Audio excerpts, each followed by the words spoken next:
તો કેમ છો? જય માતાજી. તમારા બધાનું સ્વાગત છે ફરીવાર એક નવા બ્લોગમાં. તમને એમ થતું હશે કે અહીંયા શું કરું છું, તો અહીંયા મેં મમ્મીને કીધું મમ્મી વાળ આપણે વધારવાના છે તો મોઢા ઉપર બહુ આવે છે, તો હું કરું? તો મમ્મી કે લાય ચોટલી લઈ દઉં એમ. એ કે તું નાનો હતો ત્યારે તો લઈ જ દીધી હતી, તો અત્યારે હું વાંધો એમ. માને દીકરો નાનો હોય કે મોટો હોય, માને દીકરો એ દીકરો. આપણે ગૌઢા થઈ જાય, મોટા થઈ જાય તો એ માં જે રીતે માં કહેવાય. અને બીજી વસ્તુ એ કે થોડી વાર રહીને ઓફિસ જવાનો છું, પછી મારે થોડી વાર ઓફિસ જઈને પછી મારે ગડા માટે થોડું ગ્લુ પણ લેવા જવાનું છે, થોડું મારે કામ કરવું છે એટલે. અને હું તમને લોકોને ગદા હવે ડાયરેક્ટ અનબોક્સિંગ કરીને જ બતાવીશ, ત્યાં સુધી નહીં બતાવું. અને આપણે કેવિન અમે કેવિન બારગામ જવાનો છે, તો એ બારગામથી આવી જાય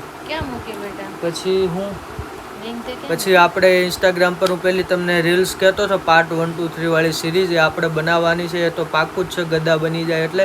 તો તમે લોકો વ્લોગમાં બનેલા રહેજો. અને જો આપણી ચોટલી, મમ્મીએ ચોટલી લઈ દીધી. મમ્મી કે નાનો હતો ને ત્યારે મસ્તીની લઈ દેતી એમ. હવે બરાબર કમ્પ્લીટ લેવાય ગઈ ને. થોડીક પાછળની બાજુ નીચે જ રાખી ને, નીચેથી જ રાખી છે. આગળ છે ને હવે રિંગ નાખ દેજે. આમ જોઈને બધાને દાંત આવે એવું છે કે નહીં? જિંદગીમાં કઈક કરવું હોય ને બેટા, તો મહેનત કોઈનું નહીં જોવાનું, કોણ દાંત કાઢે છે, કોણ શું કરે છે. એમ નહીં, પણ કામ સામું ધ્યાન દેવાનું. પણ લોકોને દાંત તો આવવા જોઈએ ને, તો જ આપણે વિડિયો જ કરવું છે. તો આપણે એ જ કરવાનું છે કે લોકો દાંત કાઢે એટલે બસ એમ દાંત કાઢવા જોઈએ આપણને જોઈને, બરોબર ને? તમે લોકો વ્લોગમાં બનેલા રહેજો. કમેન્ટમાં જય માતાજી સીતારામ લખી જ દેવાનું ભૂલતા નહીં, અને વ્લોગમાં બનેલા રહેજો. તો ચાલો, હવે હું ઓફિસેથી ઘરે આવી ગયો છું જમવા માટે. અને મમ્મીએ સરસ મજાનું જમવાનું બનાવ્યું છે. હું અને મમ્મી અમે બેવ છીએ જમવામાં. અને જમવામાં છે અત્યારે જુઓ, બટેકાનું શાક છે, રોટલી છે, દાળ ભાત, છાશ અને આથાણું પણ છે. અને જો સરસ મજાનું મમ્મીએ દાળ ભાત શાક બનાવ્યું છે. સરસ મજાનું છે. અને મમ્મી પણ સાથે જમવા બેસી ગયા છે. તો ચાલો તમે પણ જમવા. આપણે જય માતાજીને જમાડી દીધું છે, આપણે બેસી જઈએ જમવા. અને તમે પણ ચાલો જય માતાજી હરિહર કરવા. અને ચાલો આપણે પણ ચાલુ કરી દઈએ જમવાનું. મસ્તીની રોટલી છે, બટેકાનું શાક. મિત્રો, જ્યારે બટેકાનું શાક અને સાથે દાળ ભાત હોય છે ને, ત્યારે મને ખૂબ જ મજા આવે છે. મને મારું ફેવરેટ વસ્તુ છે આ. અને હું આ રીતે બટેકાનું શાક લઈ લઉં છું, ત્યાર પછી દાળમાં આમ ડુબોડીને પછી ખાવાની બહુ મજા આવે. હું સાથે દાળ પણ પીતી જવાનું.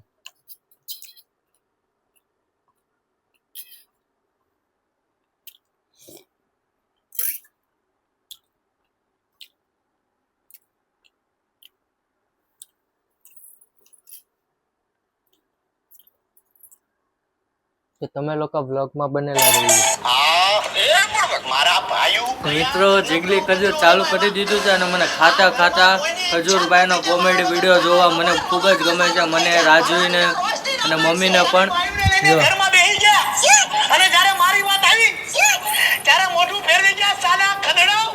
આની કરતા તો લોકો થઈ જાવ હારો. ખજૂરભાઈના વિડીયોમાં ખાલી કોમેડી જ વસ્તુ નથી હોતું. એ ખજૂરભાઈનો કન્ટેન્ટ જે બનાવે છે એમાં શીખવાનું પણ ઘણું બધું હોય છે. ધારો કે હમણાં જે પરિવારની સિરીઝ બનાવી છે ખજૂરભાઈ, કે પરિવારની સિરીઝમાં પરિવારની ઘણી બધી હકીકત એમાં ખજૂરભાઈ સાથે બતાવી છે. તો તમે લોકો પણ જરૂરથી ખજૂરભાઈના કોમેડી વિડીયો જોજો, ન જોતા હો તો. ચાલો, હવે દાળ ભાત ખાવાની વારી આવી ગઈ છે. અને દાળ ભાત મને ચમચીથી ખાવા કરતાં મને જે હાથેથી દાળ ભાત ખાઉં છું ને, એ મને ખૂબ જ વધારે સ્વાદિષ્ટ લાગે છે. તો હું કોઈ પણ જગ્યાએ, અહીંયા હોય કે બહાર હોય, હોટલમાં કે કોઈ પણ જગ્યાએ હું દાળ ભાત હાથેથી જ ખાઉં છું, મને કોઈ એવી શરમ કે એવું નથી લાગતું, અને એમાં શરમ એ નહીં ખાવામાં. તો ચાલો આપણે દાળ ભાત પણ ટેસ્ટ કરીએ, ખૂબ જ સરસ મજાના લાગે છે. ચાલો આપણે પહેલા શાક લઈ લેશું. દાળ ભાતમાં અંદર શાક નાખીને ખાઉં છું.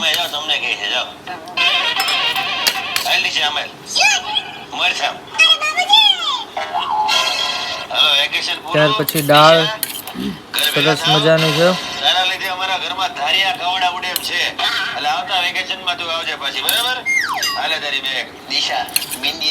દાળ નાખી દઈએ. ચાલો હવે જે દાળ ભાત ખાવાના છે આપણે.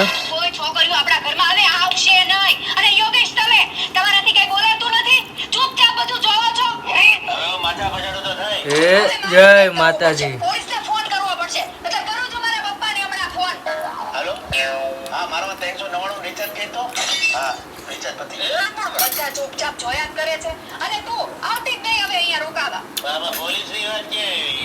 ચાલો હવે અત્યારે જો હું નીચેથી બા પાસેથી જૂના પેપર લઈ આવ્યો છું, લાડ બધા.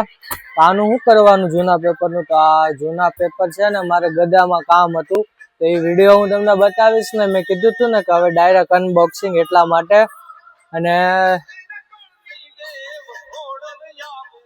ડાયરેક્ટ અનબોક્સિંગ કરીશ એટલા માટે. પણ એ પેલા પપ્પા કામેથી આવ્યા તો એ મોસંબી લેતા આવ્યા છે, તો આ બધી મોસંબી આજે લાવ્યા ને. એને કીધું કે રોજ એક એક મોસંબી ખાવાની, એટલે અઠવાડિયું હાલે. પણ હું આ બધી મોસંબી અત્યારે જ ખાઈ જવાનો છું. મને પપ્પા રાજવી સારું છે.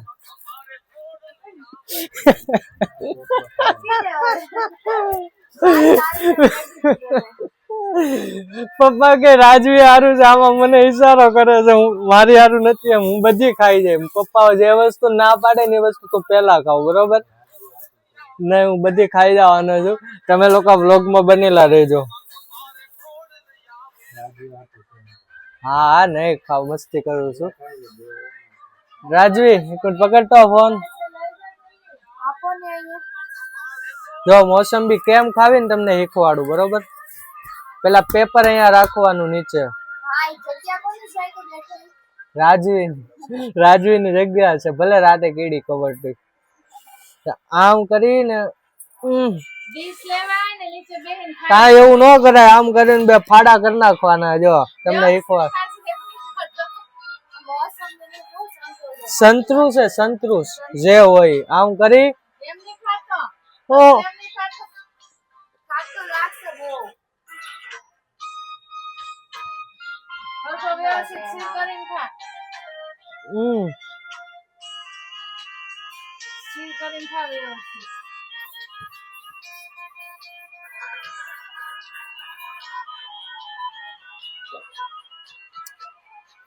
તો ચાલો તમે પણ મોસંબી ખાવા.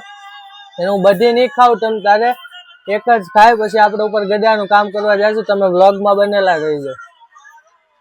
ચાલો હવે અમે જઈએ છીએ કેવિન ને મૂકવા માટે.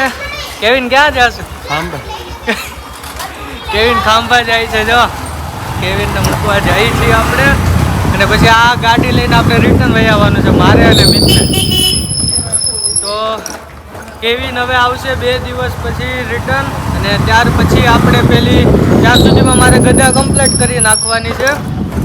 અને ગધા કમ્પ્લીટ થઈ જાય પછી આપણે સિરીઝ બનાવવાની છે. તમે લોકો વ્લોગમાં બનેલા રહેજો.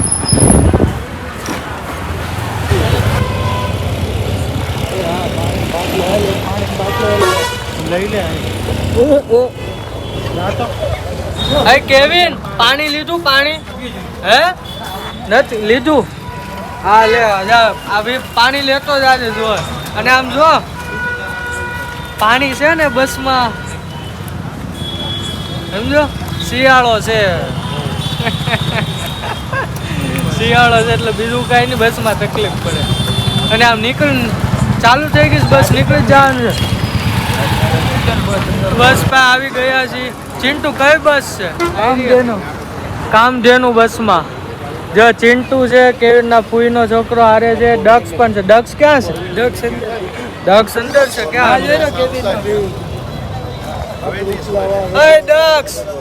ડક્સ હોતન છે. જો ક્યાં જાવ છો?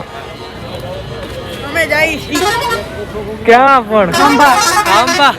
કાંબા જાય છે ભાઈ લગ્નમાં. હા ભાઈ સ્વેટર બેટર લઈ લીધું ને કમ્પ્લીટ? હા તો હવે ચિંટુ તે સ્વેટર લીધું? જેકેટ લઈ લીધું? હા તો ભલે.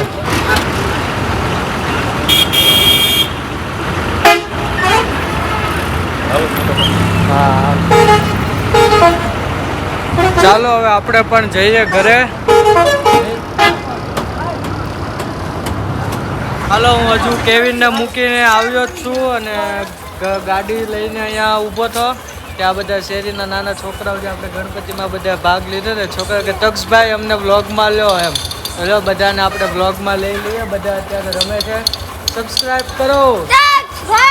સબસ્ક્રાઇબ કરો. ચાલો હવે આપણે જઈએ ઘરે.